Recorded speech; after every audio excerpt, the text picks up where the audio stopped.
En el video se verá las prácticas del laboratorio 6 y 7 de sistemas de control automático, presentado por Walter Alexander Peraza Contreras, del grupo 01 del día jueves de 11 a.m. a 1 p.m. Primeramente, comenzaremos con la práctica número 6, donde se aplicó el segundo método de Ziegler-Nichols. Los objetivos de la práctica son sintonizar un controlador PID usando el segundo método de Ziegler-Nichols, observar la respuesta en el tiempo de cada controlador y realizar su ajuste fino de diferentes controladores. En el procedimiento se comenzó con el controlador proporcional o controlador P. Mediante la introducción teórica, eh, se supo que el K crítico era cuando se brindaba un gran número de oscilaciones y se veía constante. También ahí mismo pudimos sacar el periodo crítico. Entonces ya sabemos que el K crítico es 30. Se proporcionó un escalón unitario, la planta que nos brindaba la guía, la función de la planta y la función del controlador, que en este caso sería la ganancia del controlador.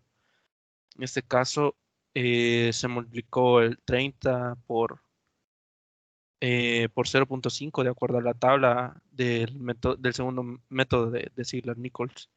Y luego se obtuvo la función de transferencia. Se realizó el diagrama en Simulink y, y se procedió a ver la respuesta. En este caso obtuvimos esta respuesta. En la gráfica amarilla podemos ver el escalón y en la gráfica morada podemos ver la respuesta del sistema, la salida del sistema. El diagnóstico del sistema fue de que este sistema no poseía cero, solo tres polos reales.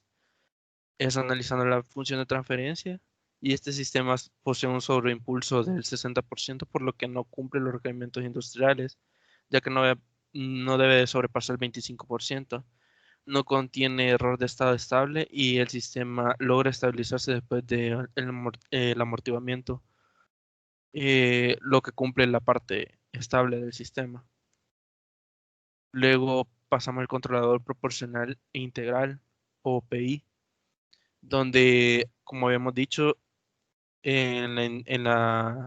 mediante la introducción teórica obtuvimos el K crítico y el periodo crítico, y de ahí se fue encontrando la constante proporcional y la constante de tiempo integral.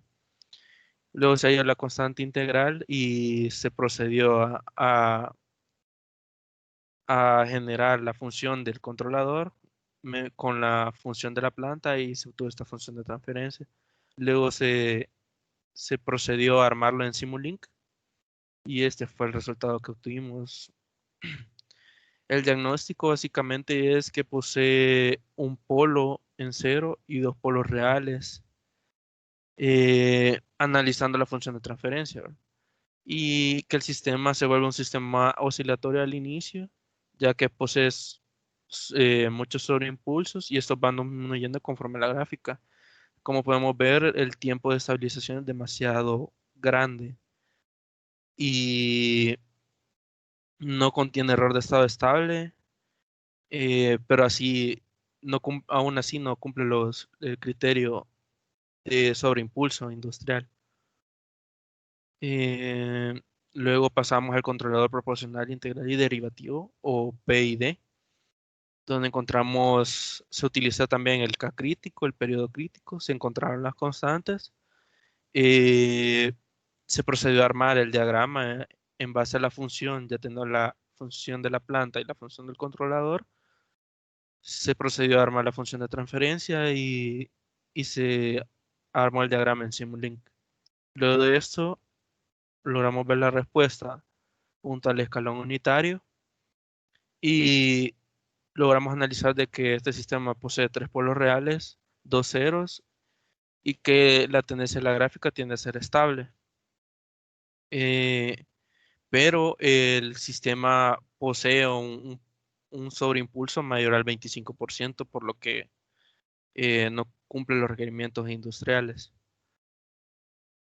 Luego procedimos a hacer el ajuste fino de los controladores. Para el controlador proporcional, la ganancia del controlador era demasiado alta, entonces procedimos a disminuir la ganancia a un valor de 5 y con esto pudimos ver que tiene un sobreimpulso cercano menor al 25% del requerimiento de fábrica. Aquí se vio cuál era el problema principal y era que tenía un sobreimpulso grande y por eso se llevó a esa deducción de que tendríamos que reducir la ganancia del controlador para poder reducir el sobreimpulso. Luego al controlador proporcional integral, el cual el problema principal era que tenía demasiados sobreimpulsos y tardaba mucho tiempo en estabilizarse, por lo que reducimos el controlador, la ganancia del proporcional del controlador PI a 3 y se procedió a hacer la multiplicación en la función de transferencia y llegamos a esto. Eh, Como se puede ver, se redujo las oscilaciones, pero no cumple como los requerimientos industriales, ya que sobrepasa el 25% del sobreimpulso, pero se vuelve un sistema más estable de que lo teníamos. La parte esta del proporcional integral y derivativo, el problema principal fue que sobrepasaba el 25% del requerimiento industrial y, y habría que ajustar la ganancia de las constantes para que no sobrepase el 25%. Por lo tanto, colocamos un KP 18, un KI 6 y un KD de 13,86. Y con eso tuvimos un sobreimpulso menor al 25% y se logra ver que cumple el criterio de estabilidad del sistema. De ahí se procedió a realizar el desafío que era mostrar el controlador P de cómo estaba, ¿verdad? Cuando se hizo la sintonización. De cómo estaba es la gráfica verde y cuando se le hace el ajuste fino es la gráfica morada. En la investigación complementaria se investigó básicamente el método de Cohen y Kuhn. En este básicamente se ven los tiempos en un sistema de lazo abierto.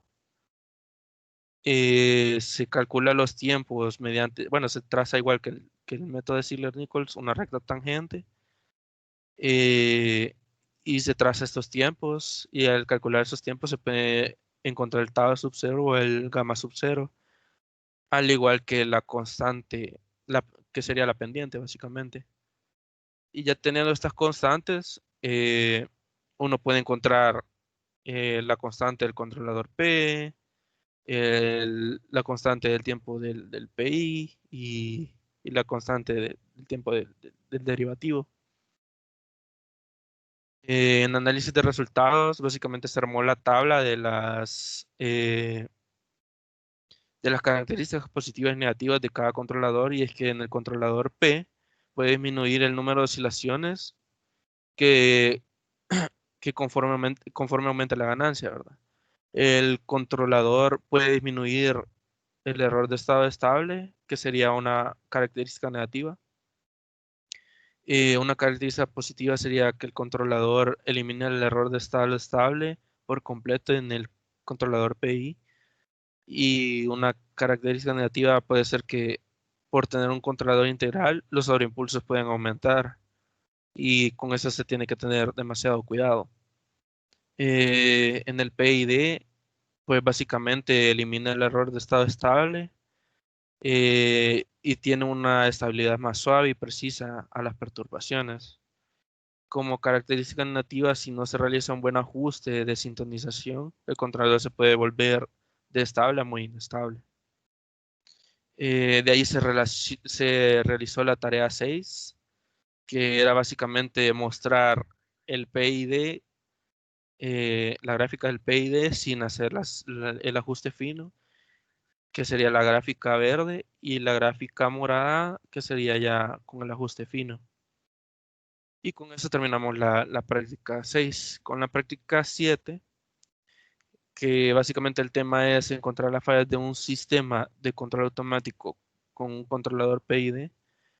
Estos son los objetivos que sería apreciar el principio de regulación y aplicarlo con referencia a un módulo del sistema, realizar revisiones estáticas y dinámicas en el sistema usando señales apropiadas, evaluar la eficiencia de la regulación y desviación del controlador, atenuación, tiempos iniciales y de calibración del controlador, así reconocer un sistema con falla, registrar la respuesta al escalón de un sistema de un control automático para establecer cualquier cambio en la planta, revisar los elementos de transferencia individual del sistema controlado, determinar las características y la respuesta a transferencias del sistema controlado por medidas y cálculos, estimar y explicar el efecto del cambio de los parámetros del controlador.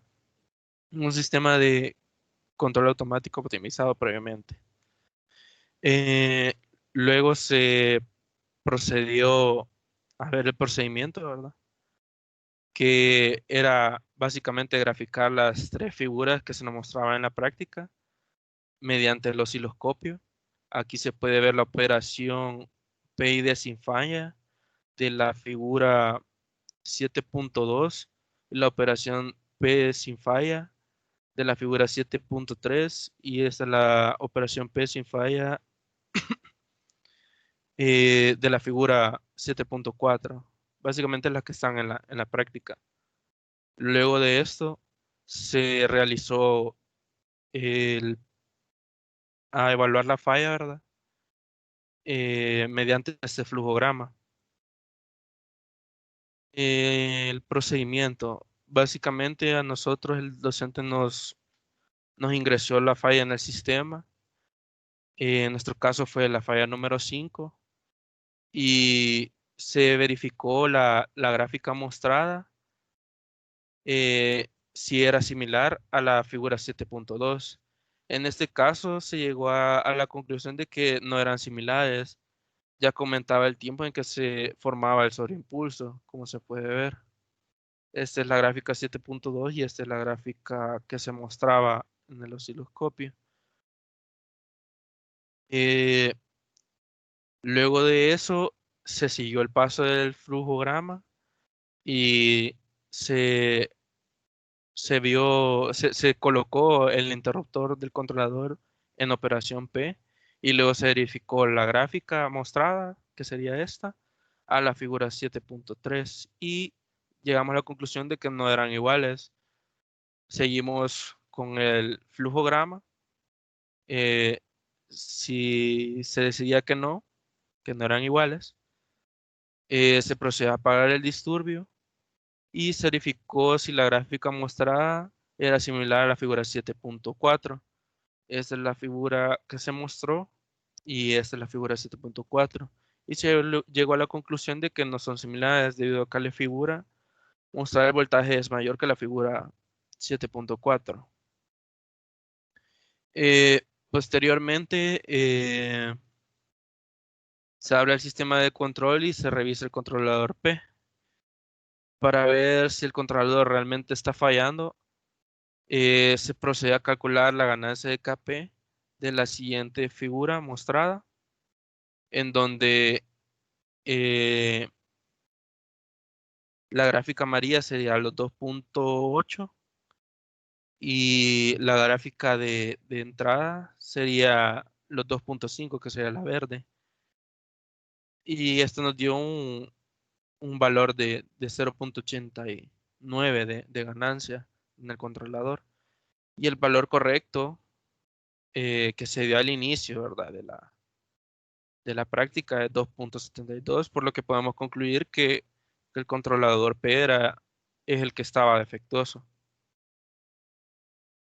Análisis de resultado. Para eso llenamos una hoja de trabajo en la cual se numeró la falla y se dijo la descripción de la condición de la falla, y es que se comenzó a detectar desde el momento en que la salida que se brindaba en los oscilogramas no eran las mismas y que cambiaban distintos parámetros conforme se avanzaba en el flujograma. Aquí se realizó la tabla donde se ve la señal de escalón y la señal de salida, la condición de medida, el resultado que obtuvimos y el cálculo respectivo y la conclusión que ya habíamos definido. La descripción de la falla básicamente es que la ganancia del controlador no es la que se esperaba por lo que no es la que se esperaba, por lo que la falla estaría en el controlador.